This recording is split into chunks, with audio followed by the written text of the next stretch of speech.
Hello my lovelies, once again we've got another 1v1 here, this time between Mot and Andreas. Both players from the realm, both players really good indeed. Andreas, I believe, near top of the Uber ladder.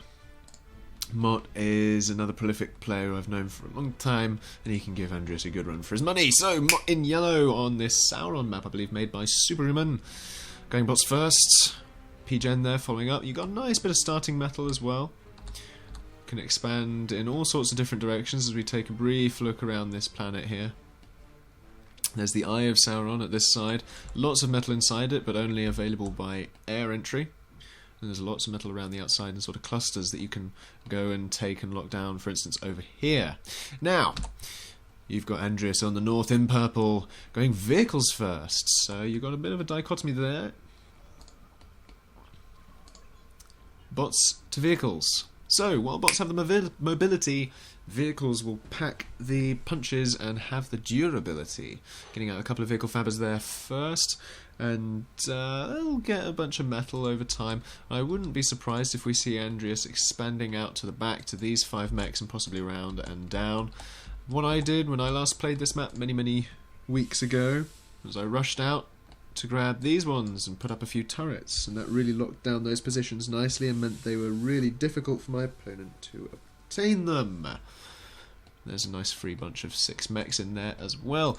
Another thing that you mustn't neglect on this map is air, and of course we see here Andreas popping up an air factory in his queue. Meanwhile, Mot on the other hand going double bots again. No air factories yet, but he is pushing out to try and obtain these 6 mechs here with even a few point defense there as well. Interesting placement of those, possibly better around this sort of area there rather than in between them there, but it's up to Mot.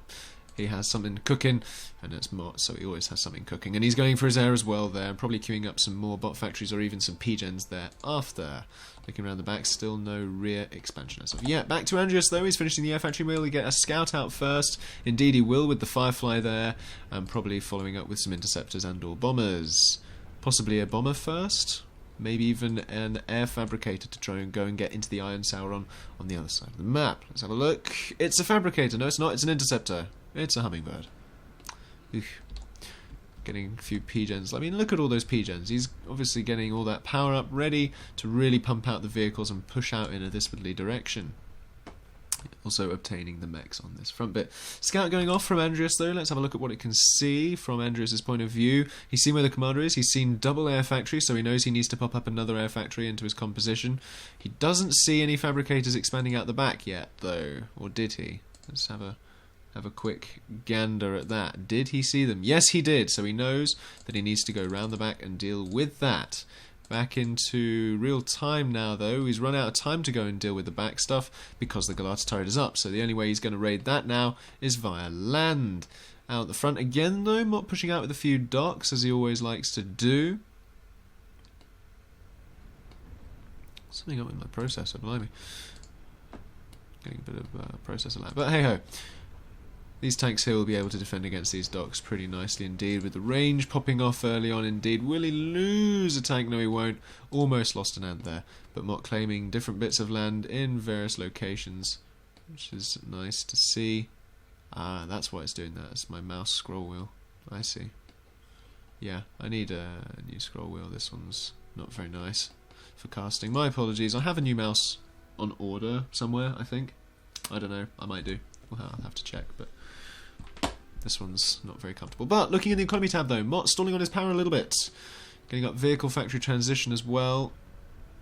Double air factory is there, going up into Andreas. Do we see double air factory? Yes, he's popped up another air factory. You see how he amended that queue because of how he scouted the enemy air factory, and he knows that Mot is going to be going a bit more powerful on air, and as a result he needs to match that, otherwise risk losing the air game. And on a map this big, with this much mechs, risking losing the air game is a big thing indeed. Andreas beginning to push out with a few tanks though, establishing a bit of ground there out in the back, expanding as well, popping up a few point defense turrets and walls.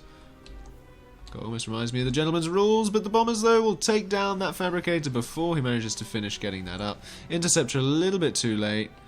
And, oh, did he take down the other fabricator on this side, or was it just the one? No, I think it was just the one. But the interceptor's there. Now Andreas realises, oh dear, I need to get more air very, very quickly indeed to deal with this threat from Mot. He is pushing down this side, though, as I suggested earlier on, grabbing these mechs, and we'll probably see him queue up, possibly queue up a point defence there. I'd be surprised if he didn't, but it looks as though the build... Oh no, that's a different fabricator. So yeah, we'll probably see a turret go up there in order to defend against that. Meanwhile, on the other side, though, a distinct lack of spinners means this is Bumblebee fodder. Decide not to go for it, though. Instead, give them a chance to retreat to the spinners. We'll probably see spinners begin to really take a factor into his build count there. We do have an idle factory here. He does have the floating resources to be able to power it. So once he starts turning that factory on, that'll help him out a little bit later on as well. Pushing out here with a Galata turret to deal with the bombers that will come over. A couple of spinners in there as well to protect the fabricator. Same on this side, which is very nice indeed. Going around the back there, we can see Mot's expansions. He's not yet gone into the eye, but he is turtling up with these 5 mechs, making sure that they are his and that no one will be raiding them. Couple of point defense turrets there as well on either side. Wow. That's quite an investment. He wants to keep those mechs. Up on the top here, though, we do have more fabricators up here building the mechs. Probably build a few point defense there as well. This chappie is running a risk. These guys, if they decide to build one, will get it up a lot faster. Can Mot see that fabricator? Yes, he can. I'm surprised we don't have a bomber coming in to deal with that. What's he doing elsewhere? Which is probably where he's got most of his attention. Expanding, putting up build queues. Ah, hello. Proxy base pushing in.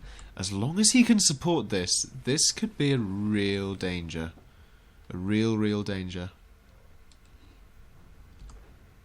Ah. That turret's not going to get up. And no, there's not enough tanks here to deal with this. Oh, there might be. There are. Wow. And the turret goes up as well. Tanks coming out from Andreas defending against this, though, shutting down that. I think Mot being a little bit overzealous there with that expansion. Vehicle factory going down, meaning that he can't use that. He does need to get a bit more power up, though, and then he'll be able to run all of these factories here, popping out a new fabricator as well, probably to get up the P-gens, because he's sort of forgotten about P-gens for a while. Transitioning to boombots, interestingly. Boombots are quite good against clumped vehicles like this. We'll probably see how good they are in just a second. In they come, or are they going to run straight past? No, okay. Well, they took out a fair number. I mean, you know, you can't sniff at that. A few tanks coming in here, though. There's nothing to defend against this, as no turret was put up there from Andreas, so all of those mechs are gone. Fabricator having to run away. Andreas doing that very well indeed. Moving to T2 from Mot, and the same from Andreas. He's been on that for a while. He's getting it up quite rapidly, actually. 4 fabricators. Commander's not assisting it out just yet. He probably wants to get a few docks to deal with the boombots that he just saw. Boombots, you always want docks to answer because of the DPS. Bumblebee here. Will it get some bombs off? No, is the answer to that. Oh, that's a shame from Andreas. If only his interceptors were in there a little bit earlier, that would have been able to be dealt with. Mot, though, coming around the back with a little bit of a raid here. This could be potentially hazardous to these mechs, but it depends on how he uses his boombots here. Also expanding around the back, being a bit more adventurous with his metal. No one yet gone into the eye. A few tanks sat in the middle there. The T2 almost finished from Mot. Same with Andreas. It's going to be really interesting to see how this develops there. Probably see fabricators coming out first from these, and then probably a mix of shellers and levelers. Possibly more predominantly shellers now that vehicles are featuring much more prominently in build queues. No need for storms because the air game is, you know, it's not a major part of this one in their build compositions, although Andreas really starting to capitalise on it though, so possibly Mot might consider it, but at this point there aren't enough bombers there that enough spinners can't handle, so there's no real need for storms, especially when you've got tanks like this moving in when your commander's sat right there. Mot, you need to retreat, son. Son? I don't know why I said that, but there's not enough units here from Mot, actually. What's happened to Mot's units? His army in double digits. Where's his army gone? Has he been neglecting to produce units, or has he just been losing out in terrible trades and losing his units in a number of places? Wow. This isn't good for Mot, actually. Boombot's coming in, going to try and defend. Not quite managing it though. Just not getting the even trades. He needs to transition back to docks, I feel, rather than the boombots, unless he's trying to maybe snipe the commander.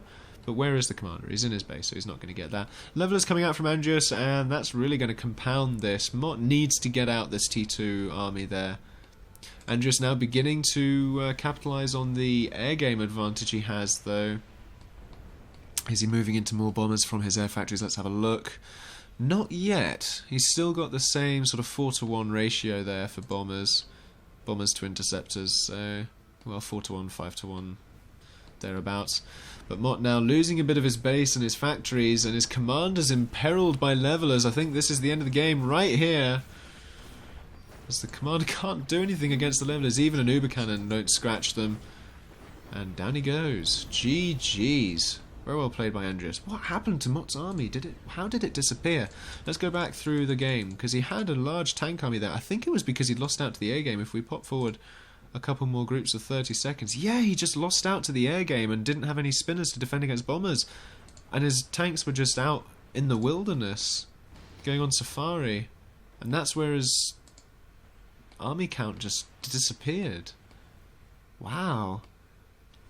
I think Mot there just had too much of an emphasis on getting out factories rather than using the eco he had. You know, when I say getting out factories, I mean being aggressive with them. If he'd have just built them in his base and built a few more P-gens, he would have been fine. I think he was just too aggressive and it threw him off because that was his plan and it didn't work and he didn't quite manage to formulate a backup in time. That's unfortunate, but still a very nice game indeed. Fortunately, Andreas was the victim, not so lucky. But that's the end. Thank you very much for watching, folks. Hope you enjoyed it. Do leave any feedback in the comments. And don't forget to subscribe for more PA on the way very soon indeed, as always. Have a nice day until the next one. He's just going to lose factories here. He could pop a good commander Uber Cannon. I mean, come on, Jano, Uber Cannon. Uber Cannon! You know you want to. They've seen the commander, they don't want to go in just yet. They know that the Uber Cannon is the real threat to group docks like this. They don't want to necessarily take him head on. They might want to separate. Will Mot micro his forces there? In fact, he's just going to bypass the commander completely and just wreck the power even more. That's going to be even more painful. We do have a few slammers coming in now on Mot's front line here, wrecking the defensive force from Jano, but the docks are just still too mobile away from the commander. There's too many of them to... Whoa. That's Uber Cannon in the wrong direction. But the docks are just too mobile. It's just... Oh dear. And I think at this point, Jano's metal income has just been...